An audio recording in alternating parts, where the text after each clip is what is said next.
ube at pansit.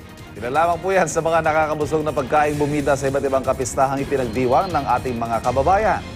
Makipiyasa tayo sa report ni Athena Imperial.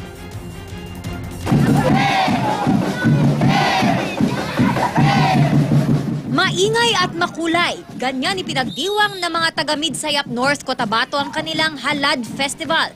Mapabata o matanda, magiliw na nakisaya sa taunang pakikibahagi sa pista ni Senyor Santo Niño. Matapos ang parada, patalbugan naman ang mga grupo sa kanilang dance showdown.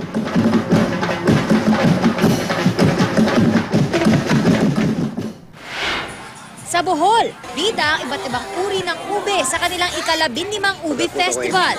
Kabilang dyan ang kinampay na siyang most aromatic ube in the world. Mayroon ding higanting ube. Tiyak na busog din ang mga nakisaya dahil mabibili rito ang mga produktong gawa sa ube, tulad ng ube kalamay, ube pulveron at ube bread. Ang Bohol ang tinaguriang ube capital ng bansa. Sabay-sabay na pagkain ng pansit na nakakamay ang pakulong ng mga taga-Tarlac. Bahagi yan ng pagdiriwang nila sa kanilang Piyesta Pansitan. Sa dami ng pansit, may ibang nagbalot pa ng take-home. Ang isang linggong kapistahan sa bayan ng Tarlac ay bilang pagpupugay sa kanilang patron na si San Sebastian. Para sa unang balita, Athena Imperial, reporting.